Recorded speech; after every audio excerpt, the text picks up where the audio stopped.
Now that our lecture has officially started recording, we will begin. Okay, today we're going to talk about the common mistakes in the IELTS. This is a highly recommended lecture because we have collected all the mistakes that test takers had made in the past. And I want you guys to understand that it's okay to talk about mistakes. It's okay to talk about things that are needed more focus on. Okay? Because if we don't talk about our mistakes, we don't acknowledge that it's wrong. That's one thing. And another thing is, you don't know how to fix it. So that's why it's very important for us to identify which areas we need to correct and which areas we need to work more on. Okay? I know we have several common mistakes lectures, such as common mistakes in grammar, common mistakes in speaking, common mistakes in the IELTS. But today's topic is a general topic, which we were able to gather from the previous test takers so that you future test takers will not commit these mistakes anymore. So, what we're doing right now is we're applying preventive measures. When we say preventive measures, we're learning these right now so that we will prevent them from happening. We will not experience them again, or probably you will not experience it in your future exam. And may mga students din naman tayo na hindi lang naman first time magte-take ng IELTS. There are students who repeatedly take their IELTS. One reason is na-expire ang IELTS certification ninyo after 2 years. Sad to say, ganun ang business dito sa IELTS. IDP, British Council, we need an explanation. Just kidding. Pero yung iba kasing mga English proficiency examinations such as MET, PTE, I'm not sure. Pero pagkakaalam ko, ang MET, wala siyang expiration. So once you receive your certificate, I think it's a lifetime. It's validated for lifetime. However, IELTS has an expiry date. So another reason why students do a retake is probably because they were not able to hit or achieve the band score that they're aiming for. But that's okay. Hindi naman natatapos sa iisang failure ang lahat, right? You can keep trying until you get where you want to get to, okay? Until you get the band score that you're aiming for. And there's nothing bad. What's bad is if you quit. Okay? Madali kasi tayong madala kapag nagkamali or nagfail. But I want you guys to remember that failure is actually a stepping stone to success. There are so many amazing things or inventions that experienced multiple failures before they were invented or before they functioned 100%. We know that. We've been learning that in elementary, high school, college. So in life, we also know that quitting is not an option to success. Okay? So I want to encourage every one of you that don't be afraid to make mistakes, don't be afraid of failure. Just keep going. That's the secret.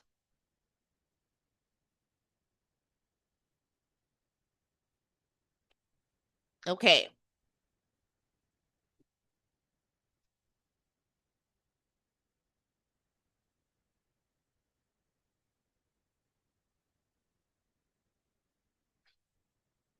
All right, so let's talk about these common mistakes, which are also called the most common mistakes. Okay, first one is not listening to the lecturer. I know right now that you guys are cozied up at home. Okay, I know na very comfortable kayo right now. Probably some of you nakahiga while while watching this lecture. Okay? Or probably most of you are on their sofas. It's very comfy and you're at home. So I know that your attention span might not be that long because of the environment that you are in right now. I don't really know what kind of environment, but since you're at home, I know that you're more prone to lose your focus or mainip or makatulog. But please don't sleep during the class, okay? If you're going to sleep, then probably antayin mo na lang yung replay video. But yeah, hopefully nakapagkape naman lahat. Um, I got my coffee this morning, so definitely I have the energy that I need. And applying for the exam without preparing for the test. Alam niyo ba na many of our candidates, they came to us telling us that they failed their first take on the IELTS because they made the wrong decision not to enroll for our review. Nagkamali sila sa part na yon because they didn't really research about IELTS. Sinabihan lang sila ng mga kamag-anak nila abroad, hey, you need the IELTS in order for you to land a job here in Canada or in Australia or whichever country you're headed to. So, hindi sila nag-research, hindi man lang sila nagtanong, what is IELTS? Ano ba yung kailangan for IELTS? Kaya ba talaga ipasa ang IELTS ng ganun-ganun lang? So, sa madaling salita, go with the flow lang sila at hindi nila inalam kung ano bang papasukin nila, right? That's why when you're about to apply or about to register for your examination, make sure that you're 100% prepared. When I say 100% prepared, what does that mean? Okay, that simply means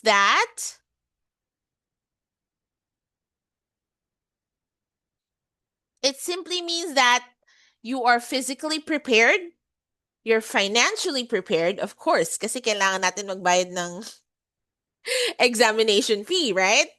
And you have to be mentally, intellectually prepared. Everything holistically prepared, okay?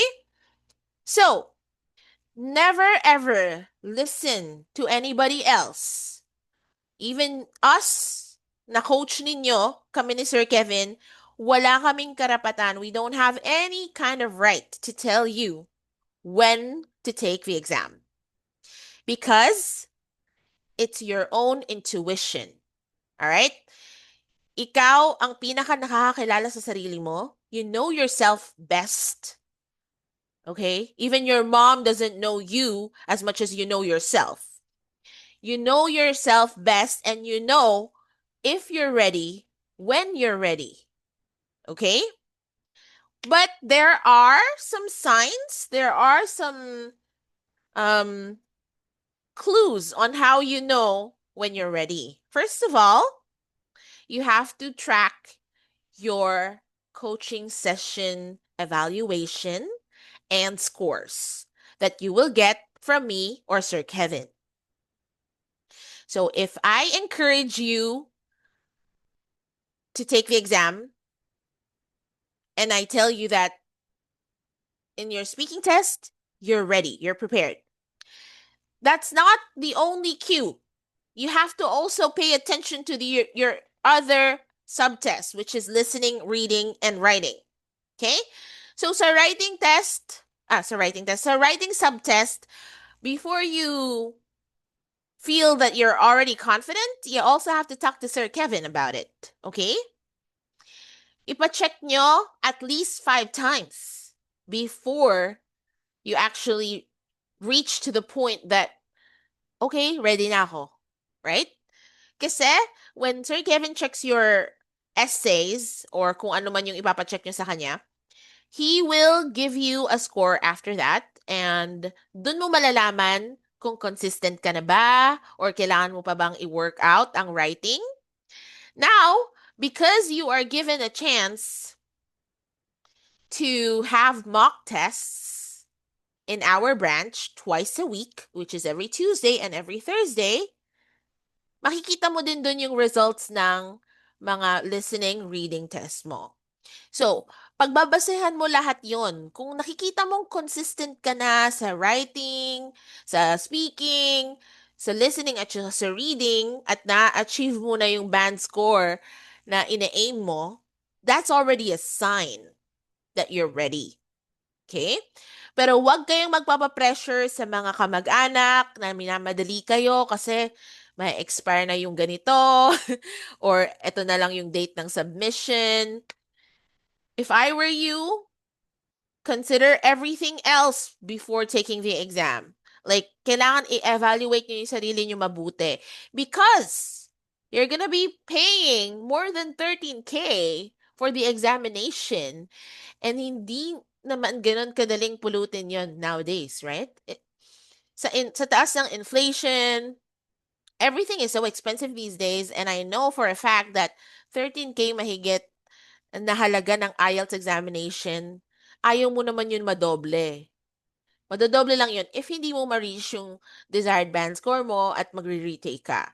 That's why applying for the exam without preparing for the test is definitely a big no. Okay. Ayun lang naman. Listen to your intuition. Know yourself. Check mo, i-track mo yung records mo, yung mga score na nakukuha mo from us, your coaches. And definitely, pag-consistent ka na sa mga results ng mock test mo. Those are signs. And of course, pag meron ka ng pambayad sa exam fee. Okay, just kidding. All right.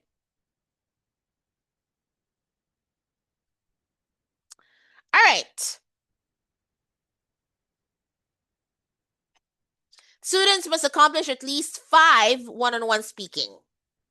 Okay.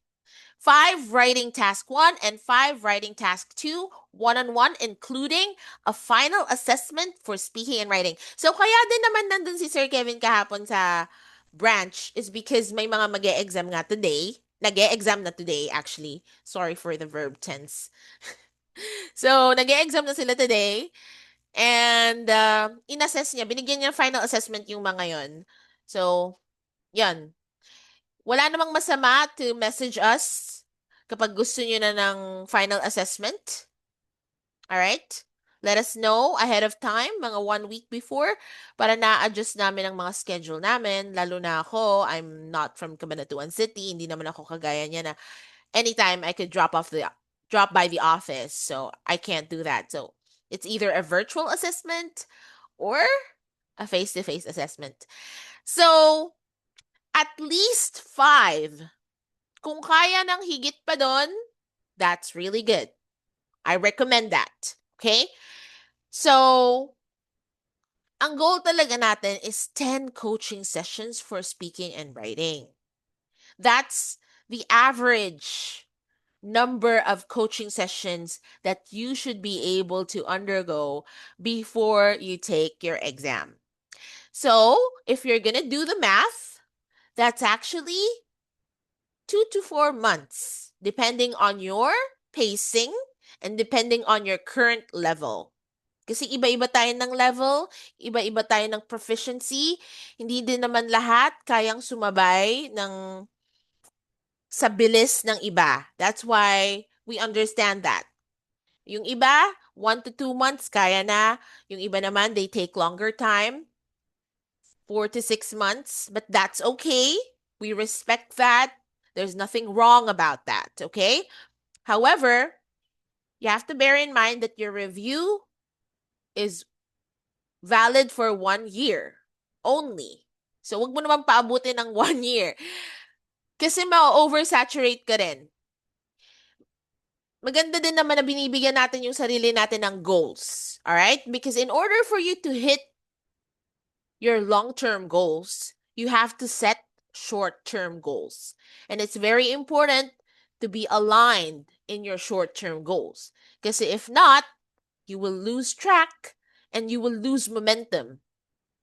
Yun yung importante, guys. When you're losing momentum, pwedeng hindi mo na lang ituloy bigla. Based on my experience, I've done that several times in my life. I'm guilty beyond reasonable doubt. Okay, so ginagawa ko din talaga yun. Yung minsan sinisimulan ko yung isang bagay and then suddenly I get distracted and di ko na tinutuloy. Sayang. Sayang yung oras. At time is gold, right? Sayang yung opportunities na pwede sanang nakuha mo na just because of your inactivities, right? Kaya naman, learn from my mistake. Wag tayong magpakampante. Don't let us lose momentum. Don't let yourself lose momentum para tuloy-tuloy lang lahat. Kasi mahirap magsimula ng magsimula ng magsimula. Right? Okay. Not reading newspapers or English intellectual articles. Okay. So I'll explain this really well to you. Garbage in, garbage out. Tandaan nyo to. It's a very striking quotation.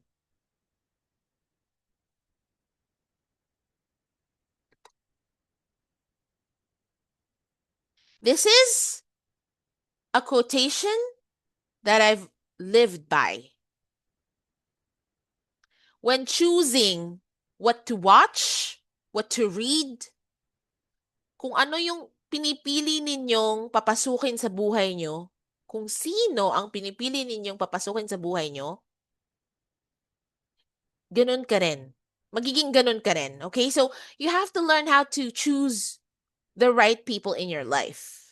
The right company. Okay?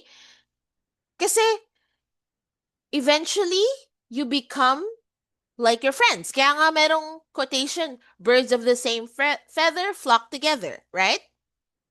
So it's the same thing. Garbage in, garbage out. If you don't choose to read intellectual articles, wala ka ring magiging output. Wala ka ring magiging masasabing maganda in your speaking interview. Kasi you didn't invest in reading, right?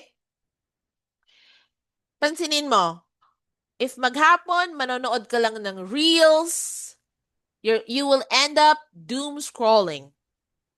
Oh, may bago na naman kayong word na natutunan from me. Doom scrolling, bed rotting. Oh, sino yung mga guilty dyan? Sorry na lang if tinamaan. Pero, totoo yon. Hindi natin napapansin but we've been wasting a lot of time on our phones. Watching reels na hindi naman nakaka-contribute sa ating intellectual brains. Okay?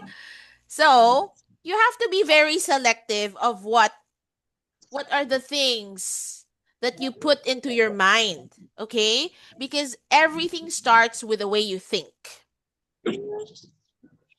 Do you agree with me? Can I see some hands?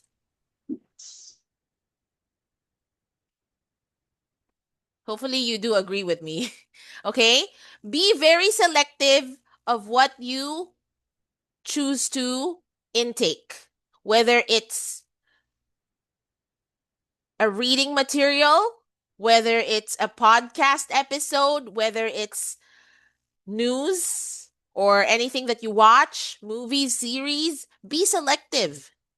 Kasi kailangan naka-align yung mga pinapanood natin at binabasa natin sa kung ano yung gusto nating maging or kung ano yung goal natin, right? So, ang goal kasi natin right now, everyone, I know we have one common goal, and that is to pass. That is to pass your IELTS. So, if your goal is to pass your IELTS, then definitely you have to be very selective with your actions. Okay? The things that you put into your mind will also come out when you speak, when you write, in your speaking test and in your writing test. Okay? All right. So, kailangan natin mag-invest ngayon sa intellectual articles and anything that you could read na makakapagpayaman ng ating isip. All right? Will sharpen our brain. Okay?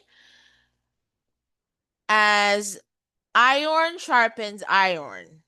Have you read of that? Have you read that or encountered this quotation? Iron sharpens iron. So, kailangan didikit kayo sa mga taong may goal sa buhay, right? Didikit tayo sa mga taong good connection, good company.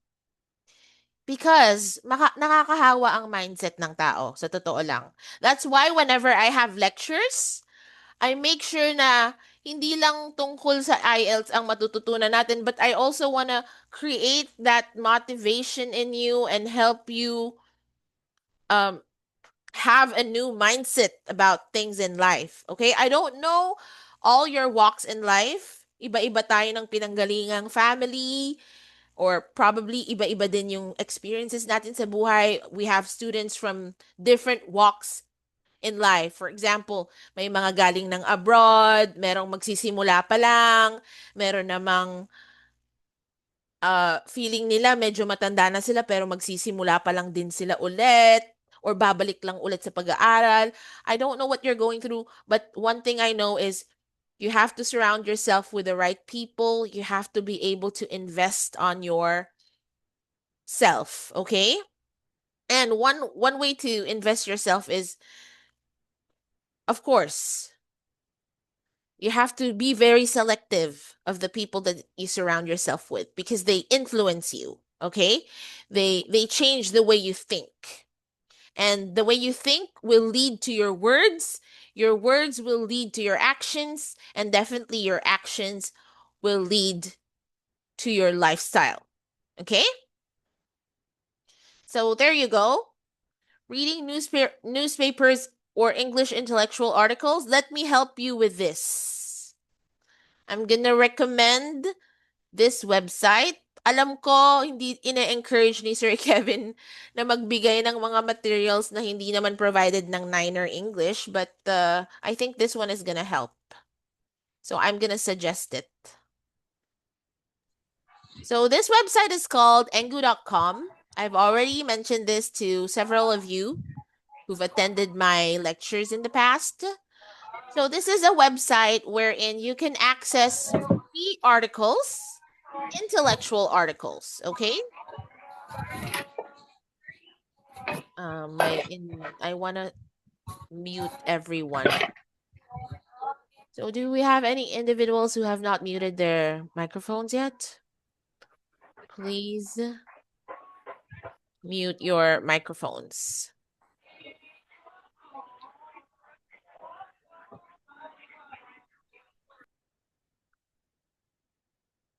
Okay. Engu.com.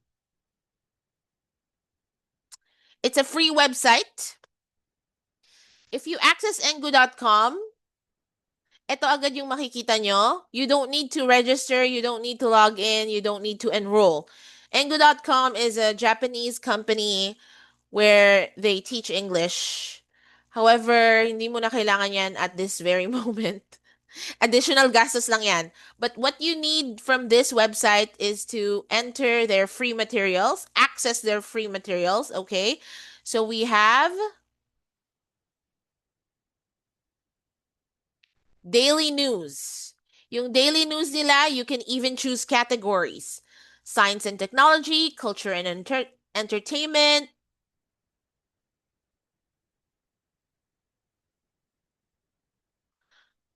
economy and business, health, travel and lifestyle, language and education, Asia and Pacific. It depends on what category you're interested in. Okay? So, ayan, sobrang daming articles. Hindi naman to outdated. Most of them very relevant pa rin. Okay? So, let me show you an example. Piliin natin tong snack attack. Do we really need protein snacks? Okay. Hindi siya protein, it's protein. Okay? So, as you can see, this is what the website looks like. It has exercise one, wherein there are vocabulary words that you could learn. This is a good way for you to improve your vocabulary. There's the definition, meron ding pronunciation. Protein. Diba? Protein. Tama ako. And then there's also an example sentence. Protein is a substance found in meat, eggs. Okay, yan. Ayan, pinapakita ko lang sa inyo so that you can probably access this website para naman may additional kayong sources, okay? So, on exercise 2, there is an AI-generated audio. If ever hindi mo alam paano i-pronounce yung ibang words, pwede mo nang pakinggan. Pwede mo munang pakinggan yung audio recording. And then, this is also helpful for your reading comprehension kasi after you read the passage, there is a list of discussion questions. Ayan. Exercise 3, discussion questions, and there's also exercise 4 for further discussion. I usually use these materials whenever I have my one-on-one tutorials, English classes with my foreign students. Kaya naman nire-recommend ko din to sa inyo. And good news, kasi hindi lang ito ang ino-offer ng engu.com. Meron siyang, if you want to learn about business English, if you want to learn about grammar, meron din. And then, the best addition that they added, the best feature that they added on their website is IELTS speaking test preparation. O, di ba? Sobrang bongga talaga ng website na to. Kaya naman, I recommend, pag may free time kayo, gamitin niyo tong website na to, hindi kayo magsisisi, and most probably, you will learn a lot. It has everything that you need. See? May level 4 for intermediate level students. Ito medyo easy yung topics and lessons dito. Then we have level 6, again for intermediate. And then we also have level 8, which is for advanced level students. Medyo advanced yung mga topics, more intellectual and more complex. And then yan, ang daming choices, right? So, wag na kayong masad kung nahihirapan kayo sa English ninyo. Marami namang online materials talaga. I'm gonna send you this link. All right, guys?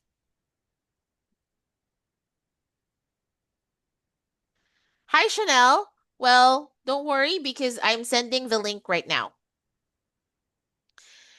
At hindi naman siya nalalayo sa theme ng Niner. Tingnan nyo naman, kulay orange din. Okay. There's the link. Huwag nyo na lang akong isumbong kay Sir Kevin na nagsisend ako ng kung ano-anong link. Baka kasi hindi siya matuwa. Okay, wait. Na-PM ko pala kay, what do you call this? Kay Chanel. So now I'm gonna send it to everyone. This is the link of the website. Did you see it? Did you access it? Were you able to access it?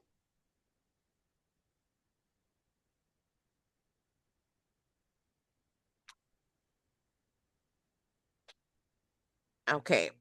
So definitely, I hope you guys are going to be able to make use of that website because it's really helpful. Okay? Now let's go back to our presentation.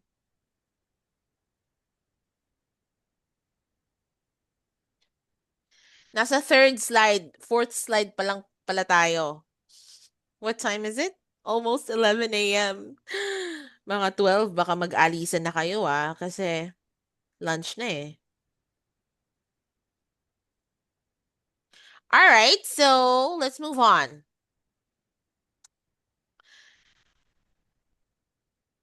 Writing mistakes. We're going to talk about writing mistakes, and this is for general training students.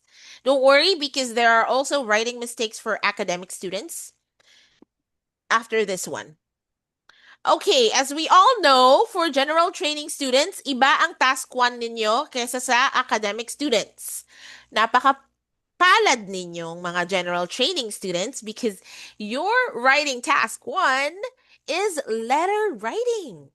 It's an activity that you've been doing since you were in high school. And probably parang review na lang din to sa inyo, right? So, these are the common mistakes that test takers in the past were able to commit. So please, the format of your letter should be full block format from opening to closing remarks. What does the full block format look like?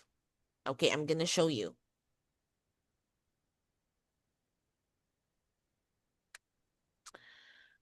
Ito yung block format. Yung walang naka-indent.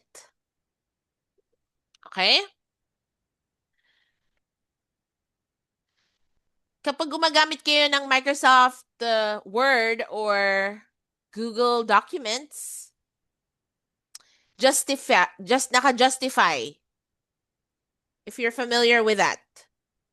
Okay, so make sure that you use the full block format from opening to the closing remarks of your letter. Don't put, what you should not put is the address and the name of the recipient. Okay. Hindi na daw kailangan yung address, hindi na rin kailangan yung name of the recipient. Kasi hindi naman to traditional letter. I know sa mga, sino dito yung naabutan pa yung post office na sino dito na-experience ng magpadala ng letter sa post office? Nung 90s at early 2000, uso pa yon.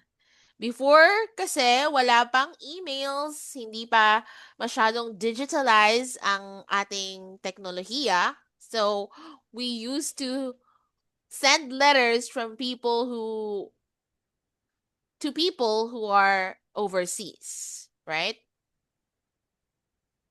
Sino dito naka-experience magka-phone?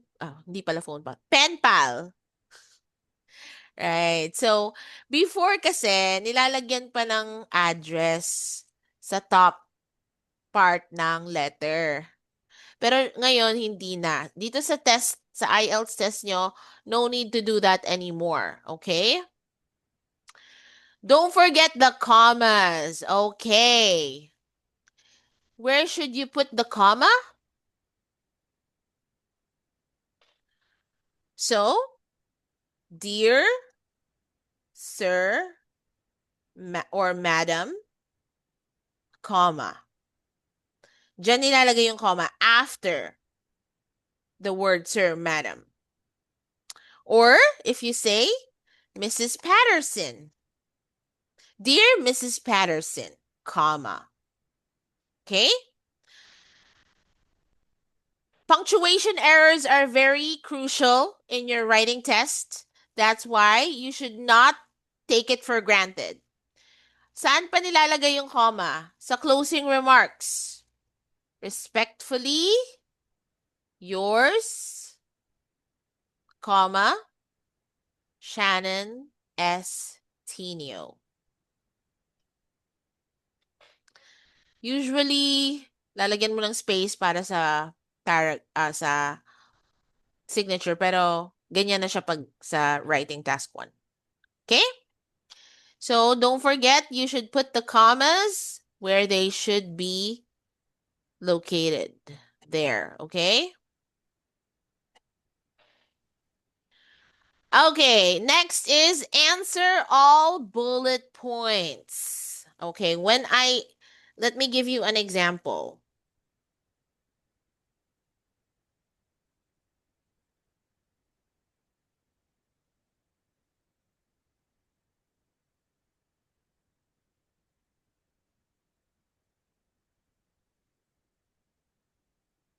Okay, so this is an example of a task description for task 1. This is for general training students, okay? Let me read it for you. You should spend about 20 minutes on this task. You recently moved to a new city for work. Write a letter to a friend about your new life. In your letter, bullet number 1, describe the city you moved to. Bullet number 2, explain why you moved. And bullet number 3, tell your friend about your new job and lifestyle. Those are the 3 bullets that you should not miss. You have to answer all bullet points. Read the instruction completely. Write at least 150 words. You do not need to write any addresses.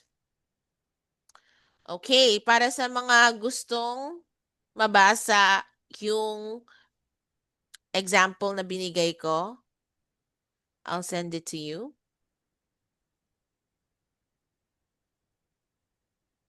I'll send it to you, okay? At saka para din to sa mga hindi pa nakaka-experience mag-writing task.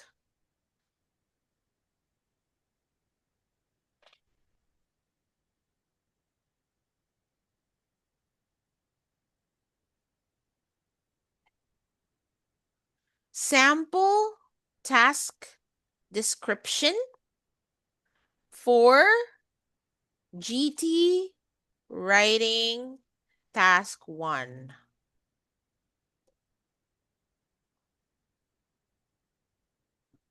Ayan. Did you all receive it? So, yan yung bullet points na tinutukoy natin. Hindi lang sa writing importante ang pagsagot ng bullet points. I always remind you guys that when you write your when you are in your task 2 speaking, kailangan lahat ng bullet questions incorporated sa sagot mo na 2 minutes. Okay, di ba? Sa interview, after task 1, may task 2. Meron ding task card at meron ding mga bullet questions. Kailangan sagutan mo lahat ng nasa bullet questions. And you have to make sure that you speak for 2 minutes. Okay. Clear? I want to drink some water. Could you give me 1 second? Okay.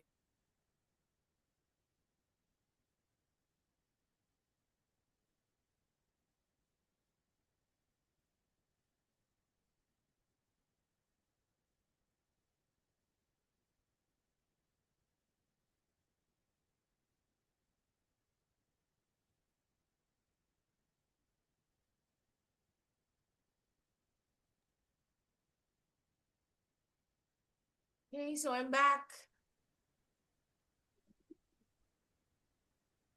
Medyo nakakangawit. Umupo ng matagal. Usually when hindi pala nakamulit pala. Okay. So, let's continue. I'm going to share my screen again.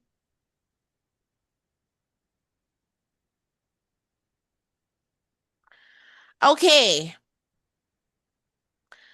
The last thing that I want to remind general training students, Know who you are writing for. Ano ibig sabihin nito? It simply means that you have to know who you're addressing the letter to. Okay? Dun sa sample na binigay ko kanina, write a letter to a friend. Okay. Ang susulatan mo daw ng letter ay friend mo. So, lalagyan mo pa ba siya ng sir at saka madam? Ba't parang galit ako? Sorry, guys. Okay. Dear, ano na lang? Name na lang ng friend mo ang lalagay mo, okay? Hindi naman dear friend, ah. Hindi ganyan. So, you're gonna write, for example, your friend's name is, okay, wala akong maisip na name ng friend. Wala kasi akong friends eh. Just kidding. Okay, sabihin natin, Kevin na lang. Dear Kevin. Yan, okay? What if the task description is asking you to write a letter addressing your mom or your dad? Sasabihin mo ba yung name nila? Like, Dear Florencia. That's the name of my mom, by the way. Of course, no. Dear mother. Ganyan, okay? So, basahin mabuti yung task description. Kasi automatically, if the letter is supposed to be addressed to someone, you have to know kung paano mo sisimulan yung opening remarks ng letter mo. Okay? All right. Do you have any questions? Good. All right. What are the types of letters that you will be encountering? This is the list of the types of letters that will be asked for you to do or to compose in your writing task 1 GT students only, okay? Sa academic students, wala kayong kailangang isiping letter writing. But again, letter writing is much easier than academic task 1. Okay, so we have the invitation letter. For example, you're inviting your friend or your relatives to your wedding, to an event probably. Okay? Yun naman yung mga invitation letters, mga events, right? Occasions, or probably an invitation letter to visit your place. Ginagamit to kapag gustong mabilis yung pag-grant ng visa, 'di ba? For example, I want to visit a European country. All right? It's easier if I receive an invitation from a friend. My visa will easily be approved. However, pag kasi nag-a-apply tayo ng European visa or what you call the Shen, Schengen visa? How do you pronounce that? I don't know. Sorry. Pero Shenzhen visa? Tinry pa rin niya talaga. What I mean is, if you're applying for a European visa, mahirap talaga. I heard that you have to prove that as a Filipino, you have to prove a lot of things. Yun na lang din siguro yung sasabihin ko. Kasi nga, a lot of Filipinos have a bad reputation when it comes to illegally staying or overstaying in a country. In short, TNT, right? Kaya naman, it's so sad, but we do have that reputation. Okay. Application letter. Of course, you have to know how to um write application letters. Sinusulat to when you're applying for a job, right? When you're applying for a job, you need to write an application letter. Ang kabaliktaran naman ng application letter is resignation letter. Okay. So, nakapangalahati na tayo ng 2025, hindi mo pa rin sinasubmit yung resignation letter mo. What's holding you back? Just kidding. Parang note to self ko yun, ano? Kasi parang ilang beses ko nang sinasabi, I'm not referring to my job here at Niner Cabanatuan, ah. Don't get me wrong. I'm referring to my other job. Kasi I feel like I'm kind of stuck and I want to grow. Kaya I want to like experience a different what do you call this? Environment, work environment. I want to experience growth in my craft. And I feel like if I stay sa isa ko pang job, I'm not gonna achieve my long-term goals. Kaya naman, I've been holding back my resignation letter. Sana hindi nila itong panood. But anyways, yeah. If you're kind of like thinking of submitting your resignation letter, maybe this is a sign. Right now, it's a sign. Right? Kasi minsan pag naiisip mo yung isang bagay and then hindi mo naman ina-actionan, pero ulit-ulit mo siyang iniisip, you're like, you're like controlling or holding back what could have happened or the opportunities that the future holds. Anyways, we also have the recommendation letter. Okay. Complaint and request letters are the most common. But, however, I'm not asking you to just focus on the complaint and the request letter. That's not what I'm saying, okay? Kailangan mo rin namang reviewin yan, lahat yan. Invitation, application, resignation, recommendation, complaint, request. Aralin mo lahat, okay? Kasi, what are the chances that yun yung mapunta sa'yo or yun yung matapat sa'yo, okay? I'm so sorry guys, pero kailangan kong kunin yung remote control ng AC kasi at this moment, I'm kind of freezing here. So, give me 1 second again.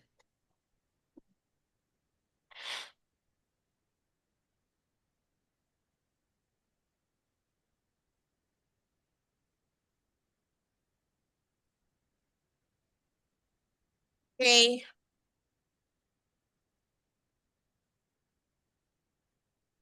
All right, move on na tayo from the types of letters. Let's move forward to the next slide.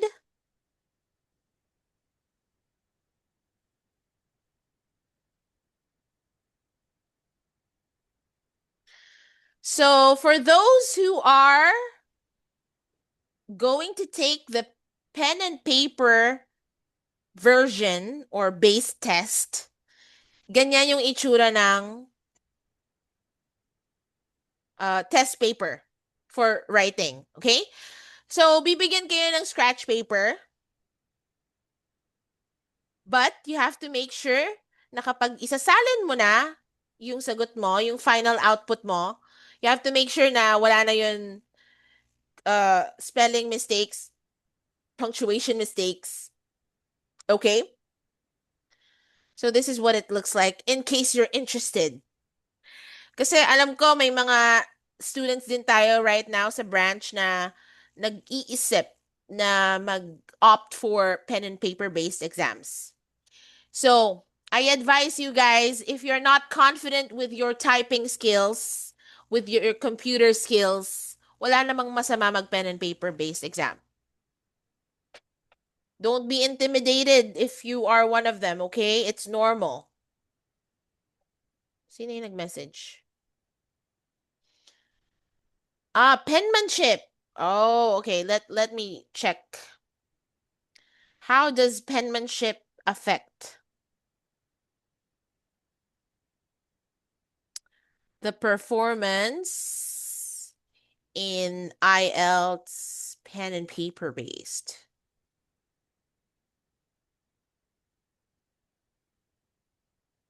I do not have answers to all your questions, but my friend ChatGPT does. Okay, we will consult ChatGPT. All right. Penmanship or handwriting, sulat kamay in Tagalog, can have a noticeable impact on your performance in the IELTS pen and paper based exam, especially in the writing section. How? Number one, you have to take note of legibility. If the examiner cannot read your handwriting easily, your score can be lowered. So, yung sagot sa tanong mo, Liz Ann, hindi pwedeng pangit yung sulat. Kailangan practicein mong gandahan. At saka, IELTS exam mo yan eh. So, you have to give your best efforts. Right? In anything you do, always aim to give your best. Okay. Bakit detrimental ang handwriting pagdating sa pagkuha ng magandang score sa writing exam? It's because if your message is not clear, you will get point deductions. IELTS examiners are trained to assess content, but if they struggle to understand your words, it can affect your coherence and cohesion and lexical resource scores. Neatness influences perception. Totoo yun. While there are no marks directly for handwriting, neater writing can help create a more favorable impression and reduce misreading. So hopefully, nasagot ko yung tanong mo, Liz Ann. Although I got some help from ChatGPT. At least I'm honest. Okay, so guys, this is the sample format of your outline para sa writing task 1. Dear Sir or Madam, comma. First paragraph is the purpose. Sasabihin mo na agad, what is the purpose of your letter? I'm writing a request letter. I'm writing a letter of complaint. The succeeding paragraph, you will address the bullet points. Yun yung pinakita ko sa inyo kanina. Ano yung bullet points? Magmo-move daw sa New York City, right? So, describe the city you moved to. Explain why you moved to that city. Tell your friend about your new job and lifestyle. So, yun yung, depende na sa'yo kung ilang paragraph, pero wag mong kalimutan na you have to include an action paragraph. The third bullet point. That's the third bullet point. Optional paragraph. Ibig sabihin na to, pwedeng meron, pwedeng wala. Contact details and a thank you message. And of course, yung closing remarks, yun yung respectfully yours, sincerely yours, and then your name at the bottom. Okay, do we have any questions about writing task 1?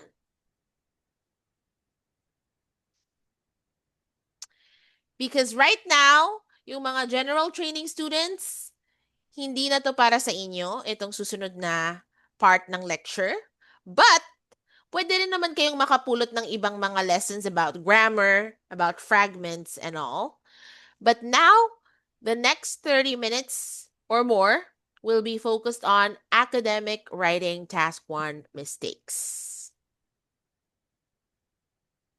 So, sa mga GT students, you can take a quick break.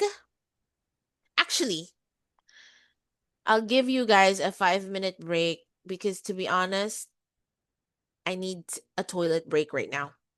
Okay? So, I'll see you guys after 5 minutes. Toilet break muna.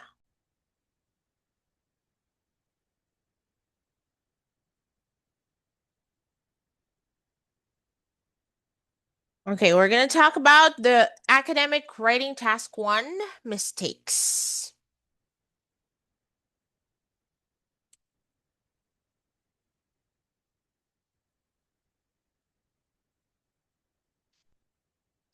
Okay.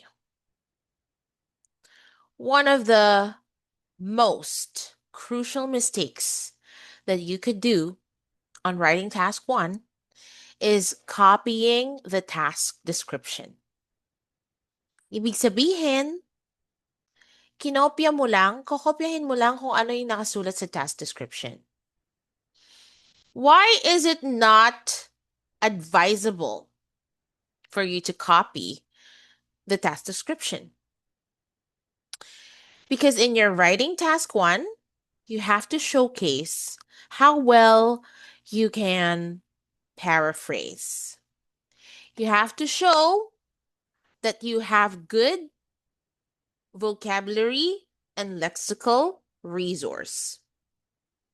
If you're just going to copy what's written in the task description, it just goes to show na hindi wide yung vocabulary mo. That you are not equipped with good lexical resource. Kaya naman kinopya mo lang kung ano yung nakasulat sa task description. Okay? All right. This is an example over here. The task description says, the chart shows the percentage of each region's male and female population aged over 15 who can read and write. If we are going to paraphrase it, it looks like this. Binago natin yung word na chart, ginawa nating bar graph, meaning naging mas specific. Pero tama pa rin, right? The bar graph provides information on the male and female literacy rates in the world who are 15 years and above. Kung mapapansin nyo, pinalitan niya ng word na literacy, yung description, can read and write. Individuals who can read and write. Literacy talks about the capability of a person to read and write. So, same pa rin yung meaning. Binago niya lang yung word na ginamit niya at ginawa niya lang more specific. So that's how you paraphrase. You don't copy what's written. You change the structure of the sentences. And you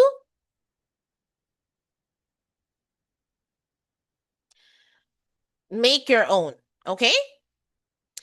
Ang hindi lang binago dito sa task description tsaka yung paraphrased version is yung male and female.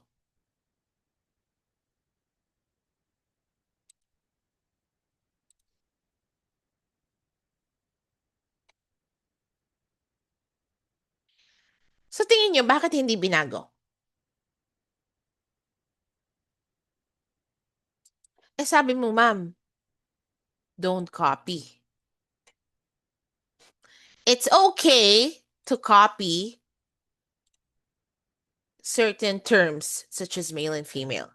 Kasi pag pinalitan mo siya ng boys and girls, women and men, it doesn't sound academic anymore. It sounds less formal, more casual. But you have to remember that the goal in your writing test is to show how academically inclined you can use the language.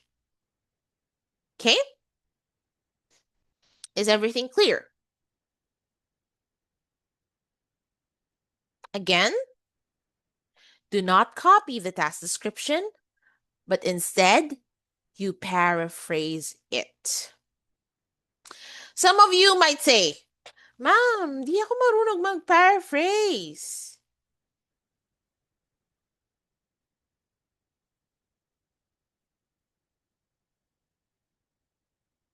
Okay, wait a minute. I will type it here.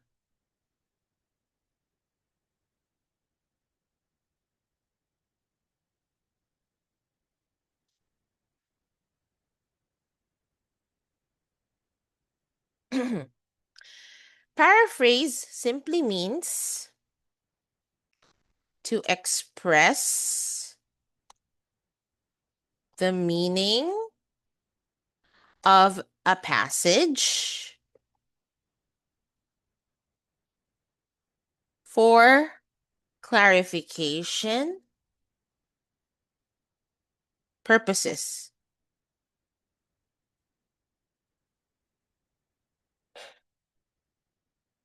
Okay? You will try to express the meaning of a passage for clarification purposes. Meaning, mas padadaliin mo yung gagamitin mong language para mas clear. Okay?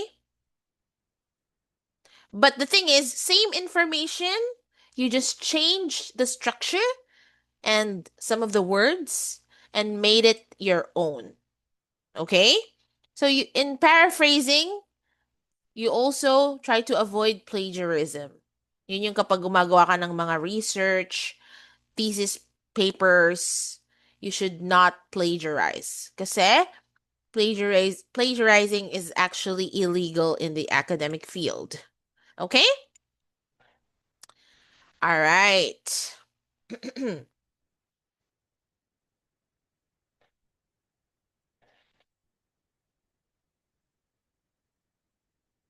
This is an example of a wrong introduction.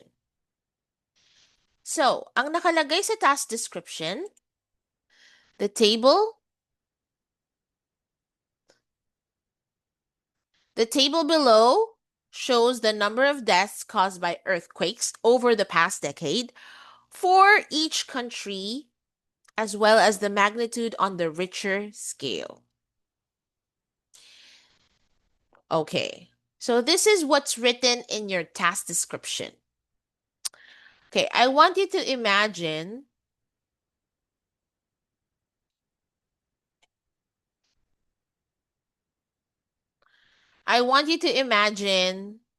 a table, okay? Or the screen of your, pag nag-e-exam na kayo, so ganyan yung itsura ng screen, okay? And then meron siyang division sa gitna. Sorry if it's not accurate, but yeah. This is where you have the task description. And then this is where you start writing. Okay? Answer sheet. This is your answer sheet.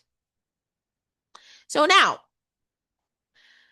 on the left side is the task description, and on your right side is the answer sheet. So, nakasulat the table below. So, lagyan natin ng table.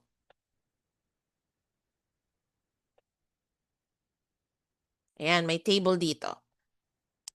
And yung task description is the table below shows the number of deaths caused by earthquakes. Blah, blah, blah. Okay?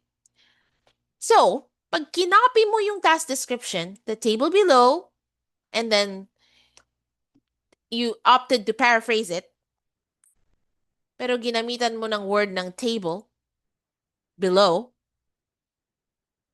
definitely, that's wrong. Okay? Why? Because on your answer sheet, wala nang pinapakitang any illustration ng table.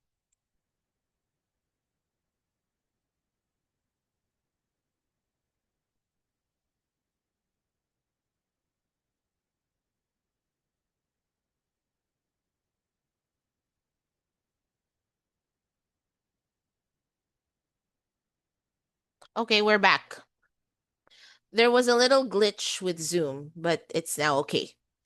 All right, does everybody understand what I'm trying to say now? So, what I'm trying to say is, yung word na below, it's not necessary anymore. Kasi, andito yung table sa kaliwa. Tama, kaliwa, left, right? So when you start writing your introduction, you just say the table, or you can say illustration. Wala nang below. Okay? Don't add that word anymore because it's just gonna make it grammatically incorrect. Okay. Next is this one over here. Why is this word not supposed to be used in your writing activity? Simply because this word is not academically inclined. All right?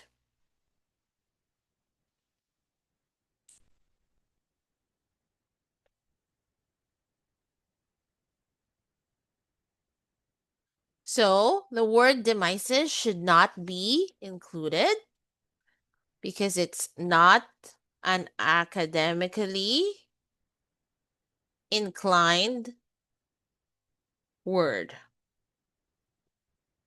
It's too informal. And then the rest of these underlined words make it also wrong. Why? Kakasabi lang kanina, don't copy the task description. But obviously, it's just copied. Caused by earthquakes over the past decade for each country and the magnitude on the Richter scale. You just copied it. Binago mo lang yung conjunction. But it's just copied. That's why this is a very problematic introduction. Do not ever do an introduction similar to this one. Okay, I hope it's clear.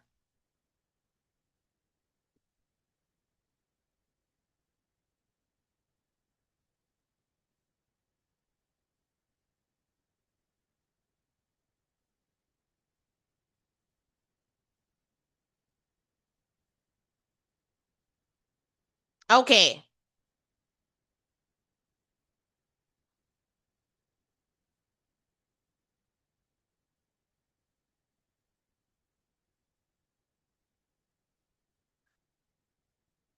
These two examples over here are actually recommended compared to the one that I showed you on the previous slide.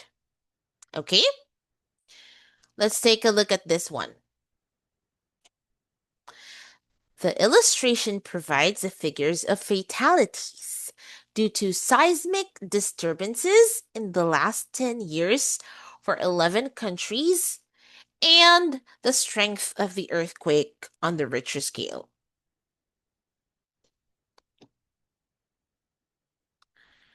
And this one is another example of a well-written introduction. The illustration provides the figures of fatalities due to seismic disturbances in 10 different years for 11 countries.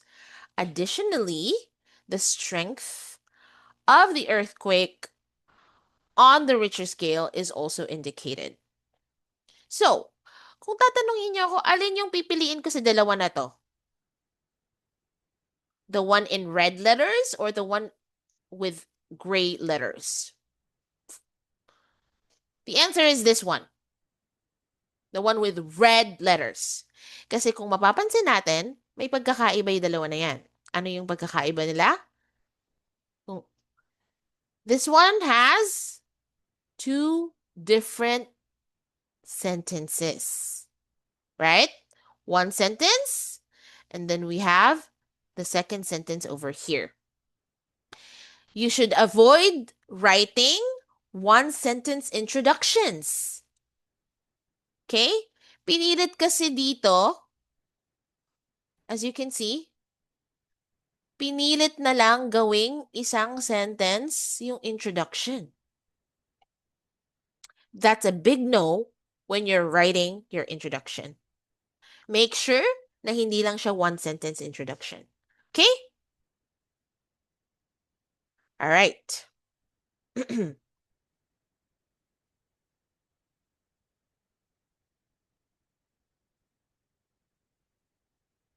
Now we're gonna talk about fragments. Una sa lahat, what is the meaning of fragment?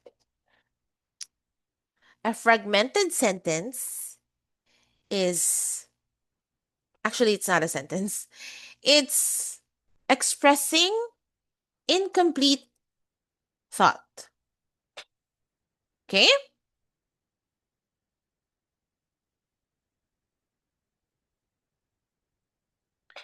Okay.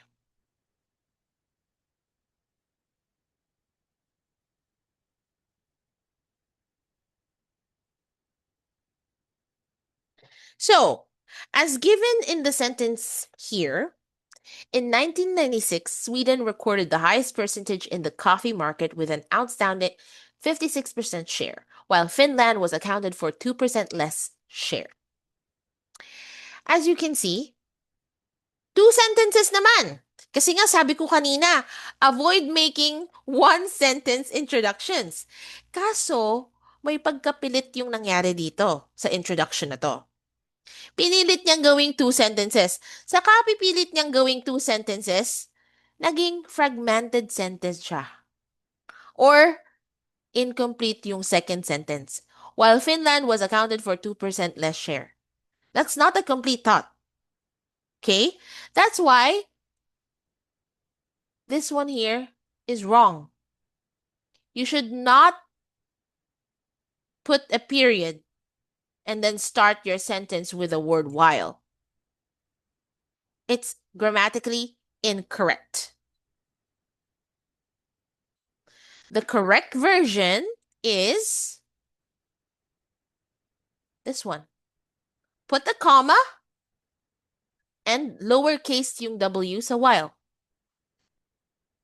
In 1996, Sweden recorded the highest percentage in the coffee market with an astounding 56% share, while Finland was accounted for 2% less share. In this situation, you cannot start your sentence with the word while unless you add another independent clause. While I was doing the laundry, my husband cooked dinner. Or gawin nating parallel. Parallel meaning yung verbs ending in ing, okay? Kung ito lang pagbabasehan natin, while I was doing the laundry, it's an incomplete thought, right? Just what I said earlier.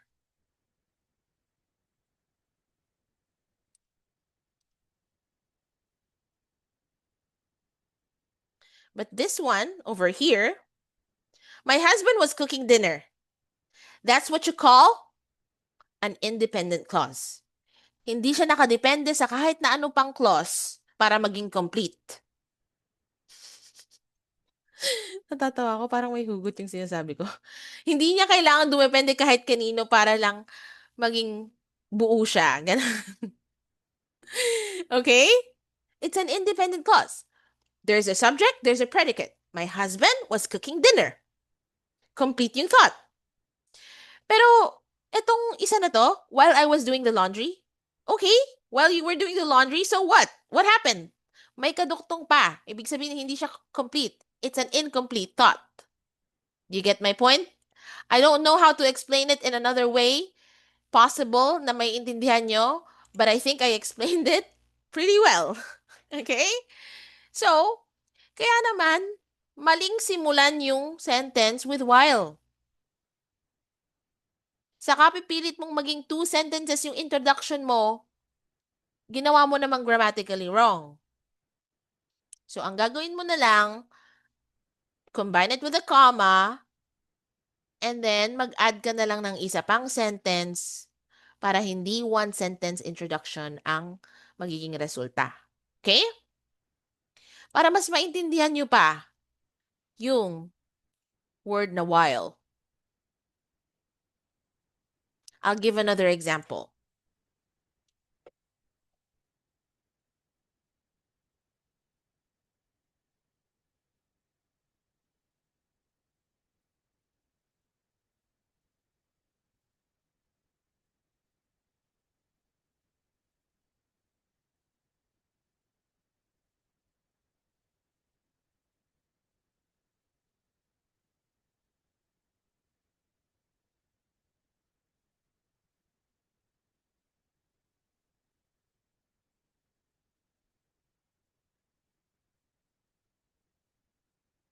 Manghaba naman ng sentence, oh.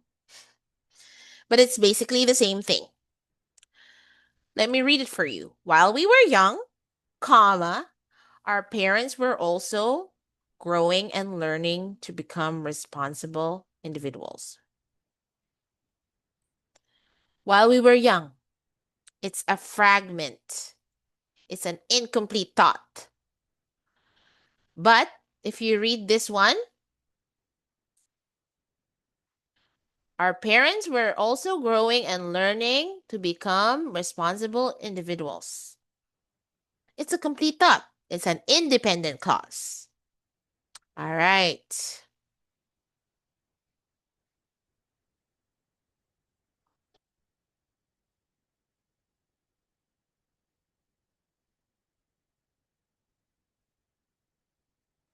Next.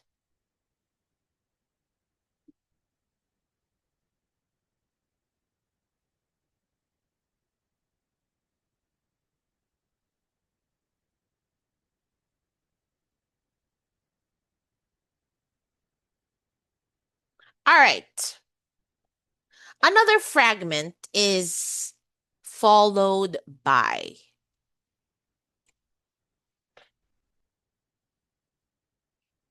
Let's read the example. Of all the causes of sleep-related accidents, poor motor roads brought about the greatest figure for fatalities at 72%, followed by driver's error at 65%. So what does this mean? Sa lahat daw ng pinagmumulan ng road accidents na sleep-related, yung mga nakakatulog na driver, ang dahilan daw ng fatalities or deaths ay poor motor roads. Okay? At 72%. Yung driver's error naman, 65%. So, again, sinimulan yung sentence with a fragment. This is a fragment. It means it's broken. It makes the sentence broken. Okay? Kasi, hindi naman siya complete thought. Sige, basahin natin. Followed by driver's error at 65%. It doesn't express a complete idea. Right? But, take a look at the second example. Of all the causes of sleep-related accidents, poor motor roads brought about the greatest figure for fatalities at 72%, followed by driver's error at 65%. So all you have to do is add a comma. Because this dependent clause is part of the whole idea. You can't separate it. Don't make these mistakes, okay?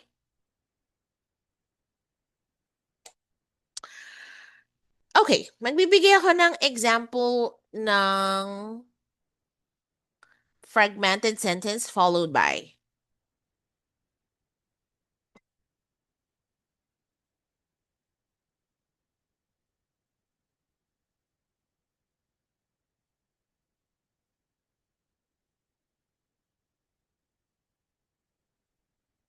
The meeting began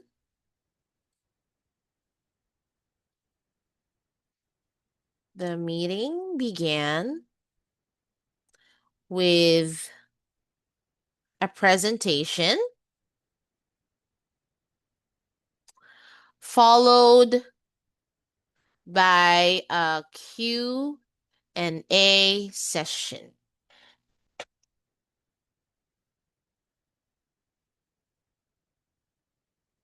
One dependent clause and one independent clause.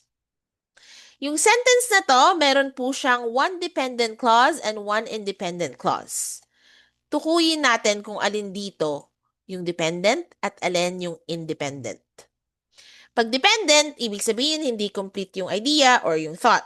Pag independent, ibig sabihin complete yung idea at yung thought. Okay? So, the meeting began with a presentation followed by a Q&A session. Sige, try kong magtanong sa inyo. Which one is the independent clause? RG, can you answer that question? Yes po. Okay, The what is the answer? the meeting began with a presentation. Yes! Can you tell us why? Si RG pala teacher siya, so I'm confident you can tell us why this is an independent clause. Because it can stand alone and it has a the thought is complete. There is a subject Exactly. and there is a predicate. Thank you so much, RG. You saved me from explaining it. Okay, so tama si RG. The meeting began with a presentation is the independent clause. It can stand on its own. It has a complete idea. However, yung susunod, syempre, yung mukha ko na lang talaga nakita nyo. Wait lang, balik tayo doon.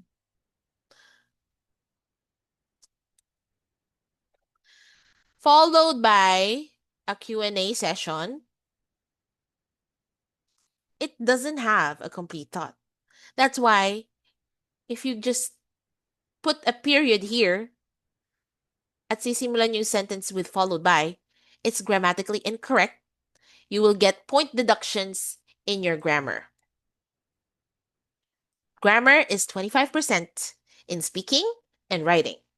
So, you have to avoid these mistakes.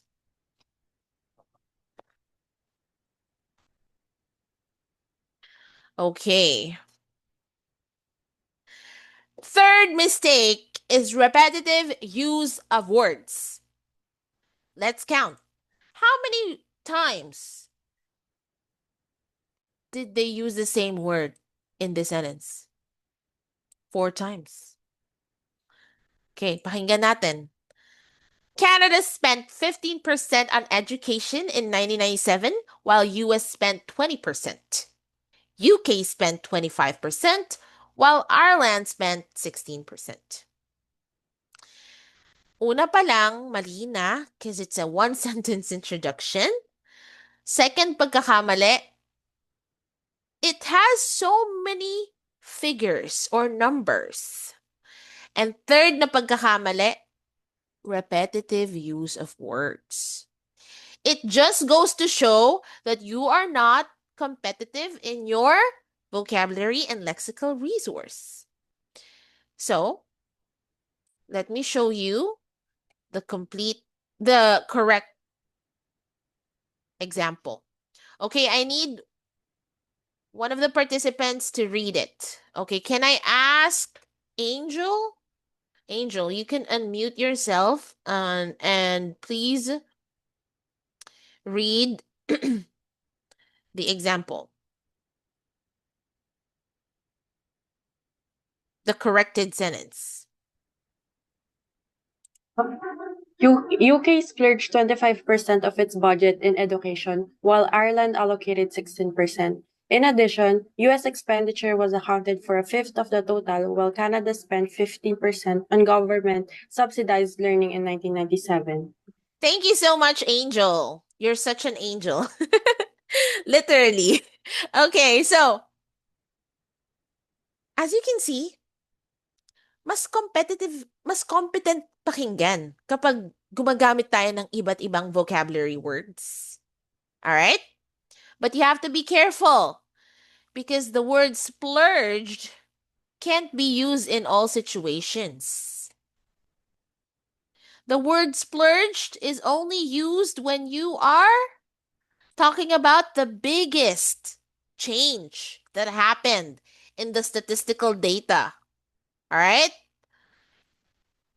25% is the biggest. Kaya naman, tama lang na gamitin yung word na splurged. Ibig sabihin ng splurge sa Tagalog, naglustay. Tama ba? Hindi pa. Yun ba yung Tagalog ng splurge? Nilustay mo or parang dun mo inallocate yung pinakamalaking part ng budget. Okay? I splurge on my shopping spree. Sana all. Okay? Alright, so, tandaan natin yung word na splurge, gagamitin lang siya pag may pinakamalaking figure ang tinutukoy natin. Okay? Next is the word allocated. Ibig sabihin sa Tagalog, nilaan.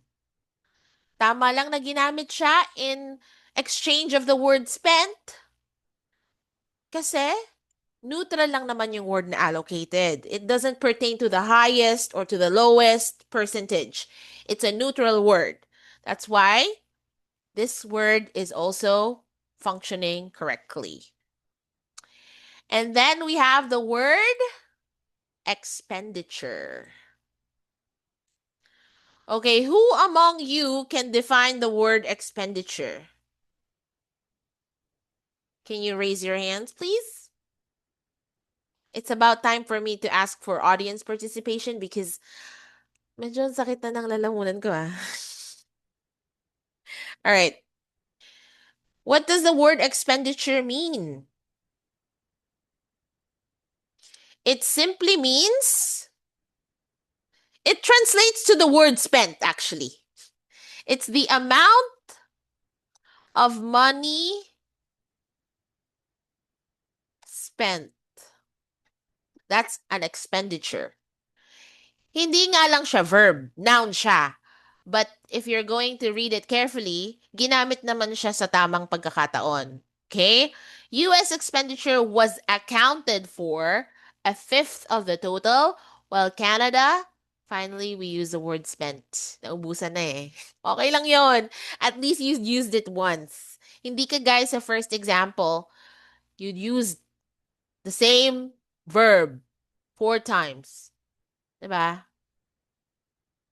So, repetition of words is highly crucial in your writing because one of the reasons why you have the writing test is to assess how competent you are in your vocabulary and lexical resource. Paulit-ulit ka na lang, ma'am. Yes, because you have to remember it, okay?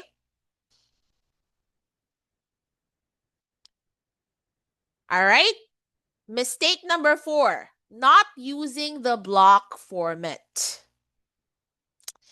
So these are examples. As you can see, the block format simply means naka-align lang, naka-justify siya. Oh no, it's not justify. It's yung nandito siya sa left side, okay? Mali pala ako dun sa justify, guys. Yung justify kasi naka-equal sa both sides eh, 'di ba? Okay.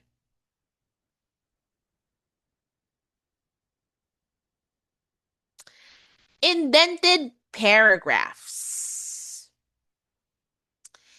Ito yung may indentation. Kapag gumagamit kayo ng Word, Microsoft Word, or Google Documents, kiniklik lang yung tab para ma-indent. Ibig sabihin, nakadasog in Tagalog, okay? So, kailangan ang gagamitin po natin ay block format. Kasi mamamali po tayo kapag indented yung paragraphs natin. By the way, guys, sa mga computer-based test takers, hindi naman na ito magiging problema sa inyo unless kinlik nyo yung tab. Okay? Pero para sa mga pen and paper-based test takers, importanteng alam nyo na hindi nyo idadasog yung paragraph. Okay? Yung first line ng paragraph. Okay, so please don't forget this very important rule. Use the block format. When you're writing a letter, when you're writing your essay, or writing task 1, writing task 2, use the block format. Okay. Formatting mistakes, not leaving spaces between paragraphs. I'll show you an example later. Erasing words within sentences and leaving the spaces blank. All right? This is applicable for pen and paper based exam because technically in your computer based exam, there are no erasures naman na. Right? Kasi ine-encode mo lang naman yan. Unless na lang mag-leave ka ng space Weird naman yun. I don't think anyone would do that, right? Leaving blank spaces at the end of sentences when the succeeding word can still fit in that space. Okay. Pag hindi nag-observe ng margins. And of course, capitalization. I want to emphasize on capitalization kasi alam ko most of you are gonna be taking the computer version of the examination. Tama ba? It's already 12. Are you guys gonna eat your lunch? Sige, try kong i-fit lahat sa 30 minutes. Alright, I'll show you some examples. Babalikan ko to later, guys. Don't worry. Not leaving spaces between paragraphs.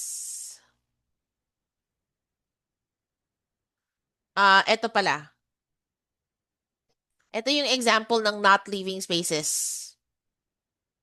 Ayan, kung makikita nyo, walang space. Pero dapat, meron. Katulad ng ibang relasyon, kailangan ng space. Just kidding. Okay, so, there. So, makikita nyo, ito yung tama. Lahat ng ginawa dito sa part na to tama. Pero, yung mga nandito, mali. Alright? Okay. So, try not to copy this kind of format. Maraming mali talaga dito sa nasa right side. And next, ito yung sinasabi nating space. As you can see, ang weird niya tingnan, di ba? Ilalagyan ng space yan.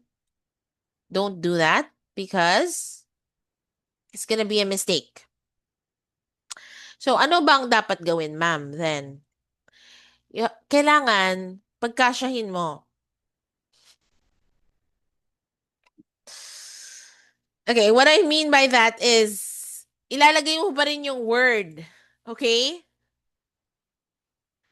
Lalagyan mo na lang ng hyphen. Again, this is for the pen and paper-based exams.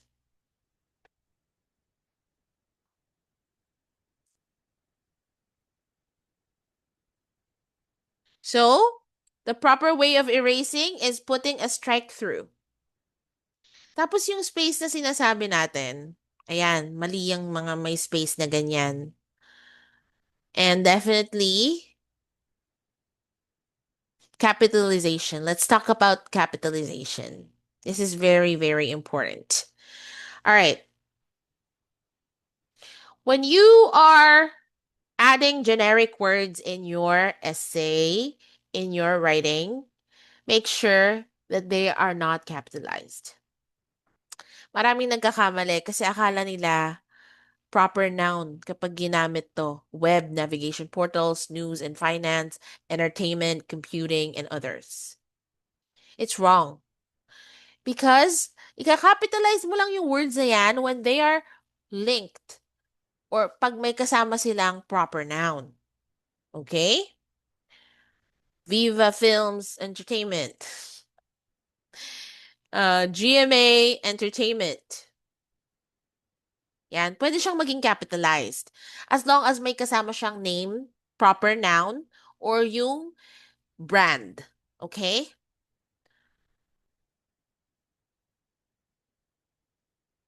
Google Web. Or ano pa ba? Ano ba yung mga names ng mga financing companies? Finance companies. Samples. So, for example, you have investment Goldman. So, ito. JP Morgan. Finance Corp. Mga ganyan, okay? Kakapitalize mo lang siya pag may kasama siyang proper noun.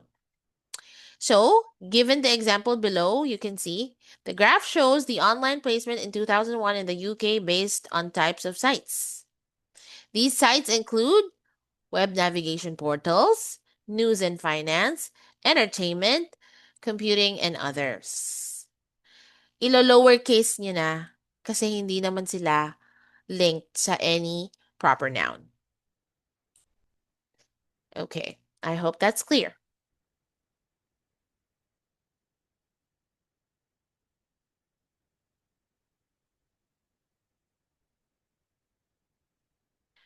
When you're erasing, don't just literally erase the word. Just put a strike through. Okay. Using all caps. The table shows the market share in fair trade labeled coffee of different European countries. Una sa lahat, mali yung spelling ng coffee. Alright? Pangalawa, bawal na bawal ang caps lock, all caps. Bawal naka-caps lock yung ano mo, keyboard mo, okay? At bawal gumamit ng all caps. Why? Because this is a writing test. So, it's assessing your writing skills, including spelling, punctuation, capitalization, grammar, vocabulary, and lexical resource. Lahat yan kasali. So, you can't type with all caps. Kasi paano ma-identify ni examiner kung nagkamali ka sa capitalization? Play safe ka kapag ganon, di ba? But the thing is, hindi accepted ang all caps sa IELTS writing. It's not accepted. So you can't do that. So, instead, you just capitalize the words that need capitalization, such as European countries. Yan lang. All right? So, just a refresher lesson. These are some rules in capitalization.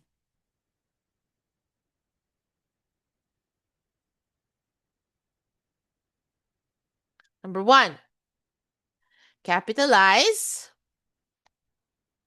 the first letter of the first word in a sentence. Napaka-basic nito. Hopefully, alam nyo yan, right? Okay. Capitalize the first letter of the first word in a sentence. Rule number 2. Capitalize holidays, such as Christmas, Easter Sunday,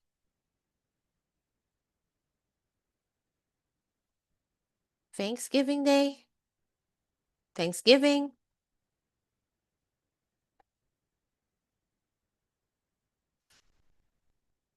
New Year. Yan.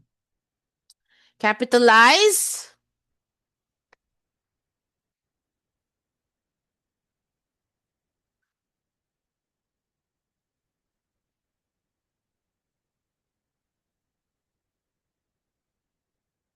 okay, the word I. What else? Capitalize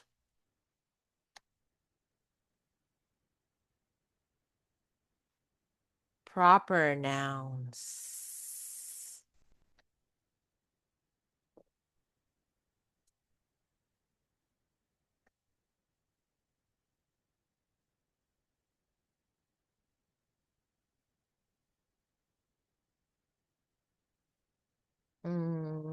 Of course, your name. Countries.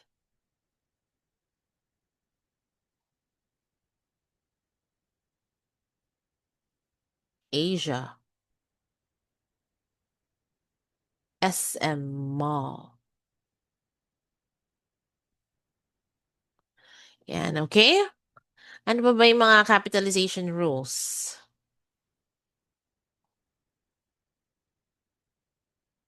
Days of the week.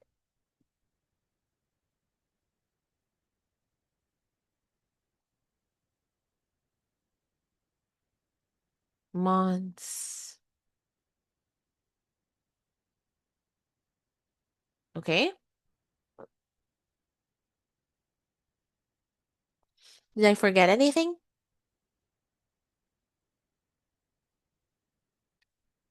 If the word mother, father is used as the like you're naming someone or you're calling someone in your writing activity, you should capitalize those words. Yung iba nag-lunch break na. Okay. Everything clear with capitalization? Don't use all caps. It's a very big mistake. Ang low na ng energy ko. We need to eat lunch. Misinterpretation. So, ibig sabihin ng misinterpretation, mali yung pagkakaintindi mo sa task description. So, to avoid this, you have to ask yourself several questions. Question number 1, what is the graph all about? How can I best simplify or lengthen the discussion? Which grouping variables will I use? Can I employ trending? Okay, so when you're interpreting statistical data on writing task 1, you have to make sure that you understand and analyze the information in front of you correctly. Okay? So, ang mga i-mention natin sa writing task 1 is yung mga big changes sa data, yung mga obvious increase, decrease, and all that. So, let's say this is a kind of statistical data that will be presented in your task card, in your task description on writing task 1. We have percentage of UK population over 4 years. So, this is the usage of television and radio, the time of the day or night. Okay. So we have here the percentage and we have here the time of the day or night. Okay. So obviously, more people are watching television. 50% of people are watching television at 6 to 8 p.m. But, yun yung pwede nyong i-include na information. Yung peak naman ng pakikinig ng radio is more than 30% of individuals listen to the radio at 8 in the morning, from 7 to 8 in the morning. Okay?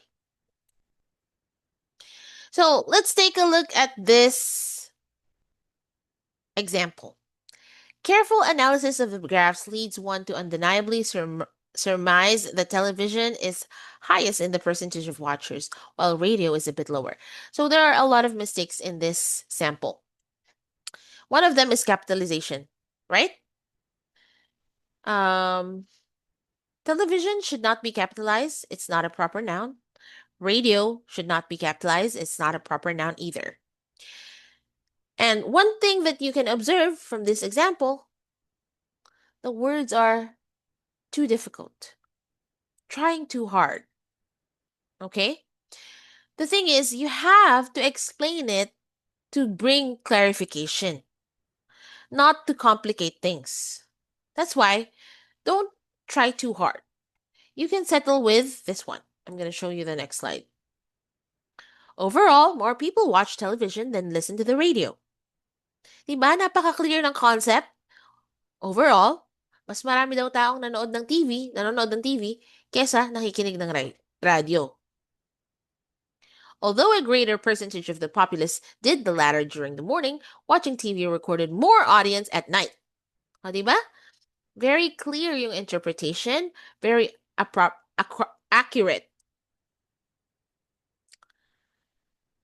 And when you're writing an overview, you don't need to write each figure. Actually, if you're writing each figure, parang dinidescribe mo na lang kung ano yung nakikita mo sa graph, so sa chart. or illustration. Okay? But the thing is, you're not here to describe what's written or what's already obvious in the illustration. You are here to analyze it, give your own interpretation on it. And how are you going to give your own interpretation? By focusing only on the significant changes that you can see in the data provided.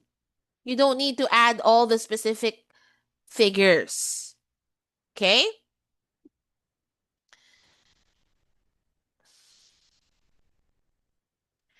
Common mistake number 10, general overview that has a figure. So, kaya nga tinawag na general overview. Ibig sabihin, ibibigay mo na ngayon yung general observation mo. Meaning, hindi na detailed. Pag kasi nag include ka pa ng figures, you're making it too detailed. It's no longer, it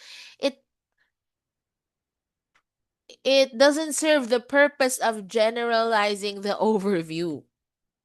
That's why, if you read this one, overall, Asia had the highest population growth rate, while North America had the lowest. You don't need na ulitin kung ano lang din yung nakalagay sa illustration. What you need to do is give a general overview with words, not with figures.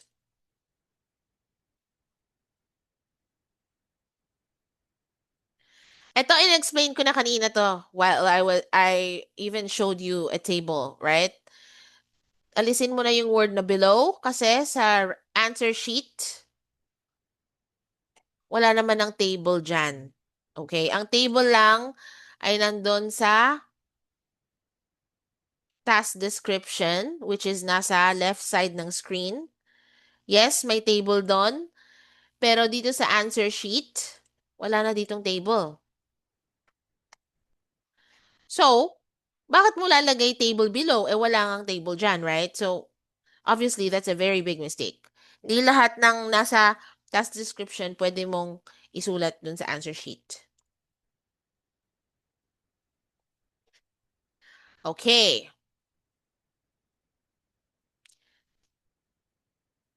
As you can see, in the first example, gumamit siya ng word na during at saka in year. Wala namang masama. But remember that you have a quota and your goal is to come up with 150 words. If you use expressions such as during the year 1960, in the year 1960, you're adding a couple of words sa count na kailangan mo. That's why we encourage you to use these kinds of expressions para makadagdag sa words. Right? Don't work hard, work smart.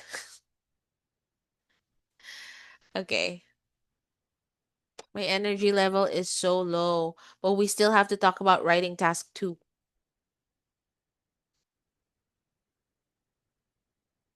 All right. Writing task 2, dito na tayo sa essay writing. We're going to talk about mistakes in your writing task 2, essay writing. Let me just quickly drink some water. Let's hydrate.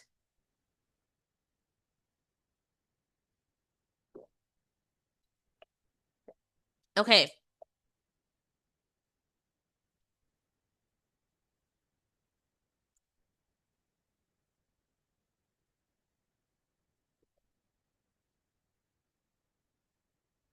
This is a sample of a task description.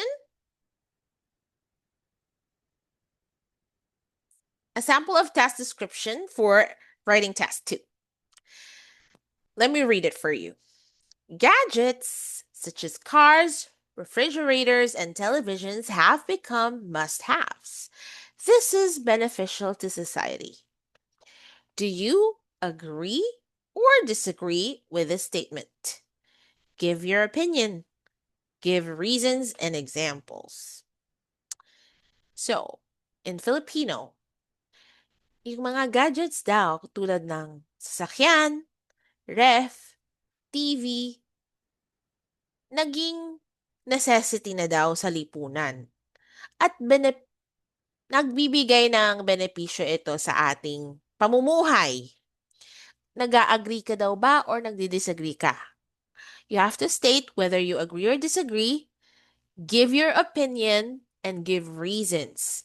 Kailangan mong magbigay ng reasons and examples so that you can explain your thoughts on it. Okay?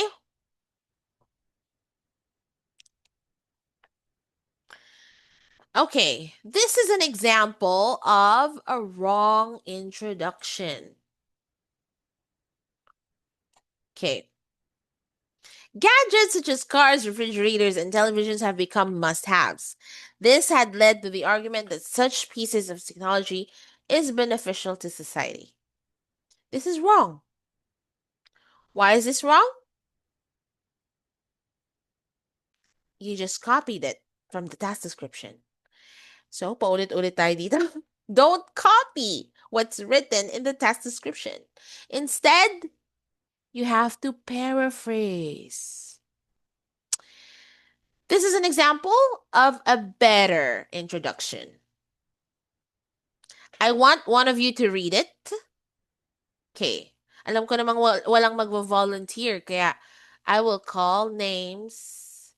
All right. How about Jeremy or JV? Can you please read this paragraph? The increasing reliance of modern society and the efficiencies about by technology has led to the widespread use of gadgets and their incorporation into everyday life. Some of these tools have become so widely used that possessing them must become a necessity to function effectively. Although there are advantages to this, I support the idea that it does more harm than good to the community. Thank you so much, JV. Okay po. All right. That was really clearly read. Thank you. So, why is this a better introduction?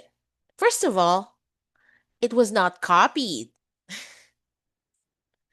Okay.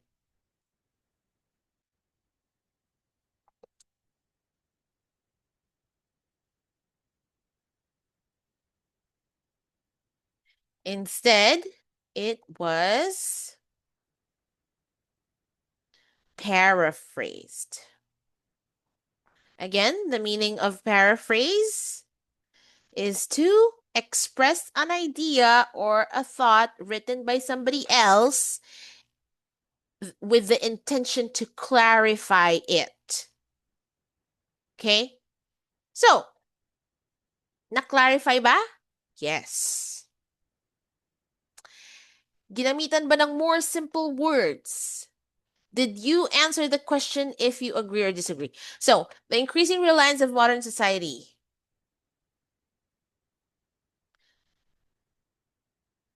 So, although there are advantages to this, sinabi niya sa thesis statement niya, I support the idea that it does more harm than good to the community.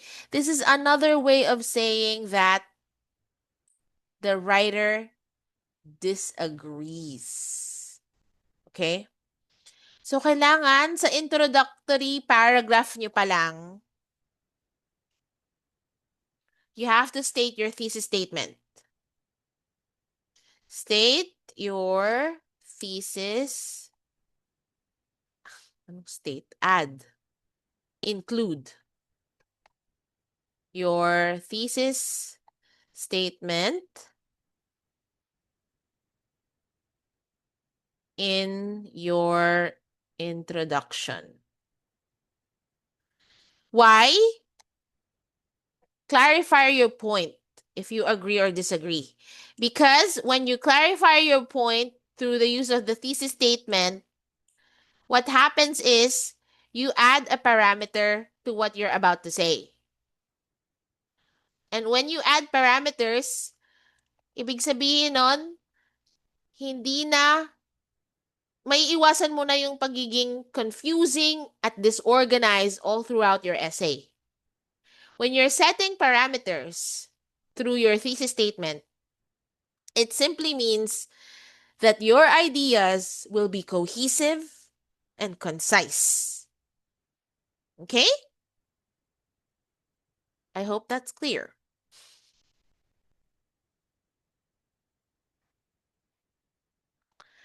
Okay, this is an example of a shallow content.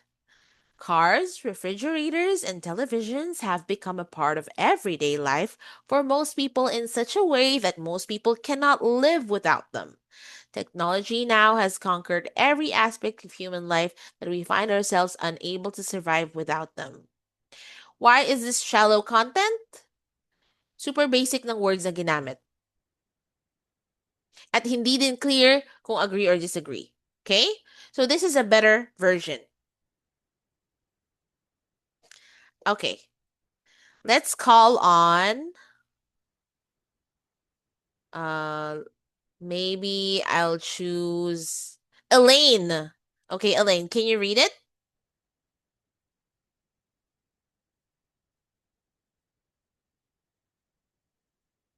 Nagla-lunch na yata si Elaine eh. Any volunteers? Hello? Okay, so how about Liz Ann? Would you like to read it?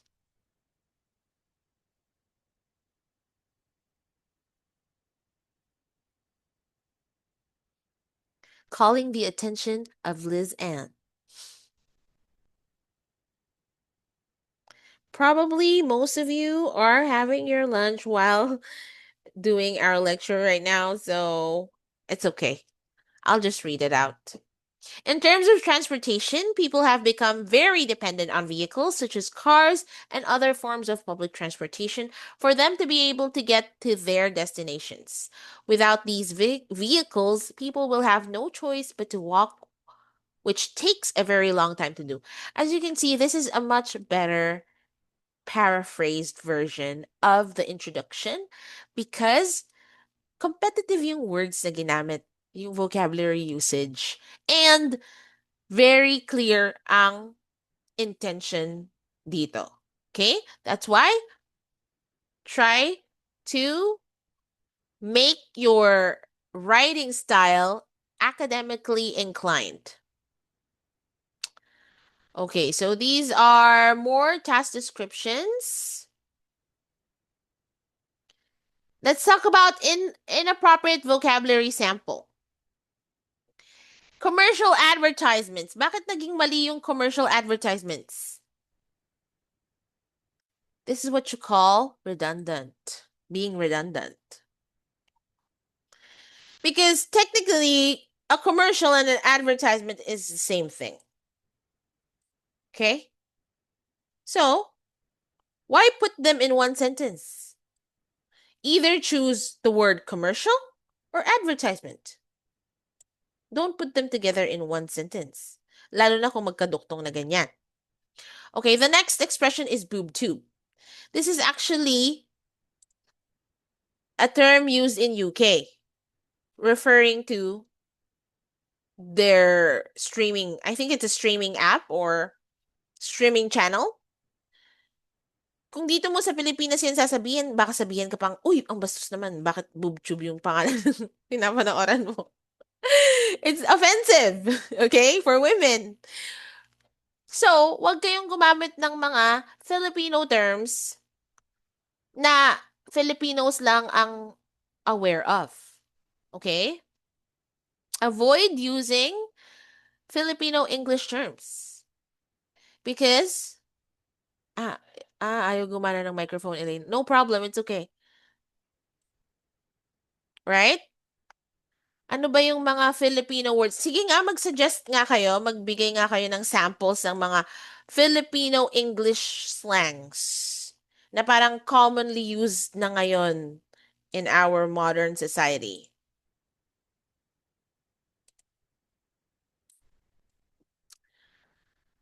Okay. And of course, you have to avoid Filipino words as well. Filipino English words that are commonly misused.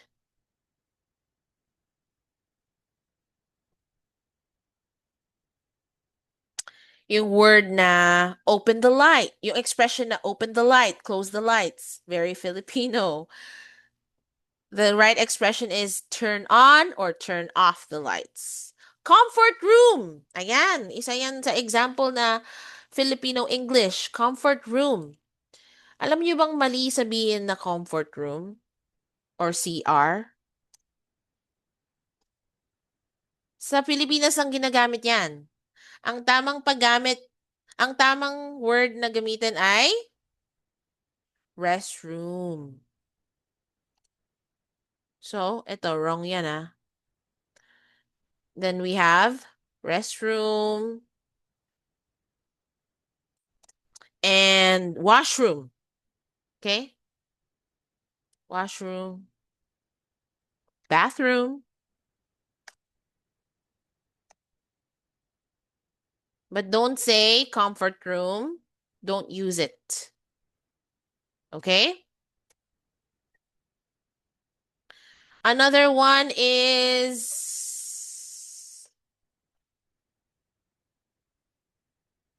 avail. I will avail the promo. The promo. The correct is I will avail myself of the promo. Xerox. Ito, Xerox. Very common to. Bakit naging maling gamitin yung I need a Xerox I need a Xerox copy of this document? Because Xerox is the name of the brand of a machine. So the correct one is photocopy. Photocopy. I need this document photocopied. Okay?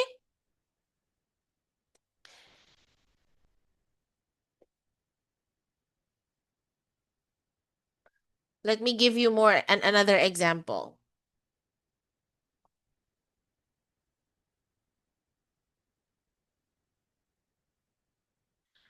Major, minor subjects. Okay. Sa mga students, major, mali pala sabihin major. What's your major subject? It should be core subjects.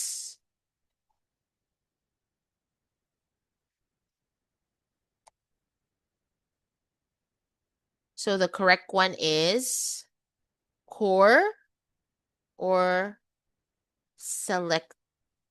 elective subjects. Core means major, pertains to being major, and elective means the ones that are not highly important.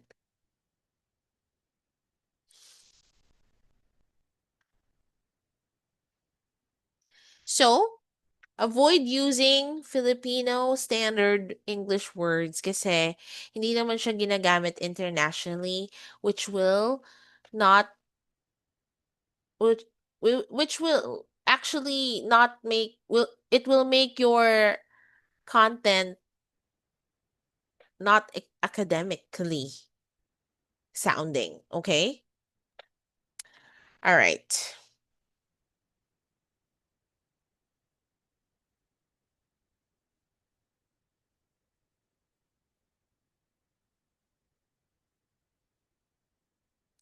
Next.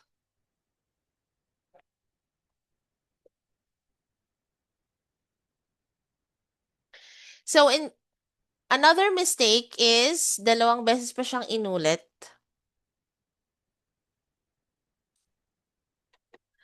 The right term is specific. Okay, don't use the term a particular product. The correct term is specific product. Okay, patapos na tayo, guys. I'll let you have your lunch.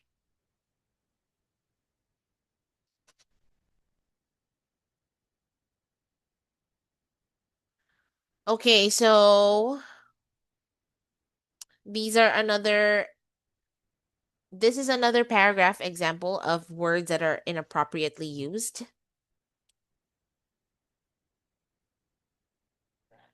And then we have inappropriate vocabulary samples again.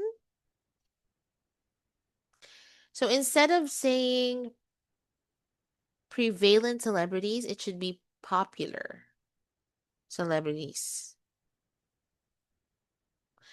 And what's wrong or problematic about this paragraph is that it doesn't aid understanding because most of the words are too complex. So you have to make sure that there's clarity in your ideas when you're writing them, especially if you want to sound academically inclined, okay?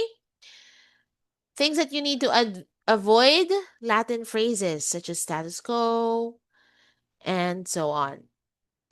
Avoid highfalutin words because you might misuse them.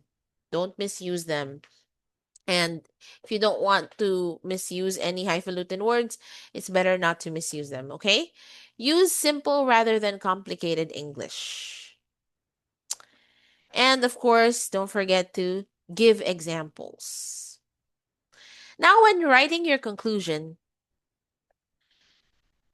take note that you have to use some keywords, such as in conclusion. Alright? Ganun lang yan. Avoid using personally. I believe I have to say that. This is sounding very redundant. Okay? And too casual. That's why it's better for you to use in conclusion. It's the standard and it's also very safe to use it. Okay, when it comes to pronoun use, you have to be very careful as well. I is commonly used for introduction and conclusions. We is used, should be avoided in the body paragraphs. Them and they used to replace the common nouns, people, individual, students. Okay, when the noun is in plural form, don't forget to use the antecedent pronoun, which is them, they. Okay? Baka naman yung noun na ginamit mo is students, tas sinabihan mo ng she or he, ginamitan mo ng ganong pronoun. So, it's wrong. It for replacement of a singular subject. Okay. Never start your sentence with especially. It should be continued after a comma. So these are more examples. I will give you the handout so that you can read the examples on your own. Okay, since we're about to finish our lecture. Now, I want you to also remember that you have to be consistent with your tenses. Okay? That's one of the grammar errors that most test takers commit: inconsistencies in verb tenses. It will lead you to grammatical liabilities. Okay.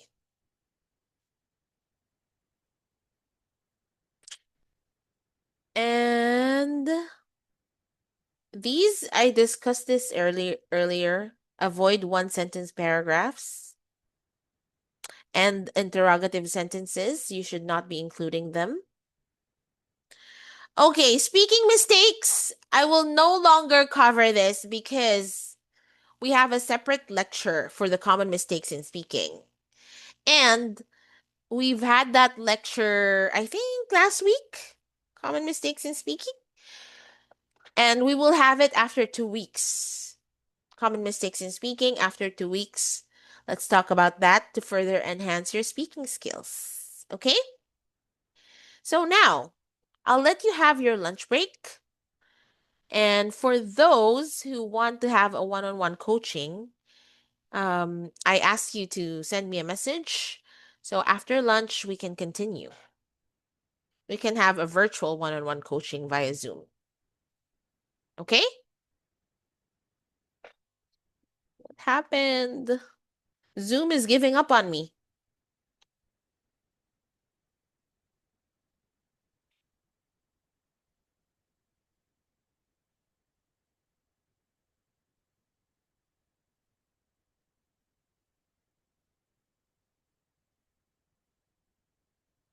Hello, are you guys still there?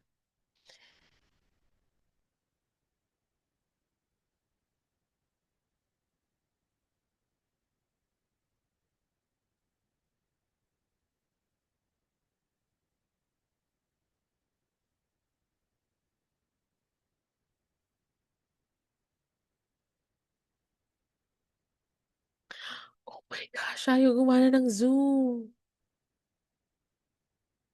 I'm not sure if you're still hearing me right now.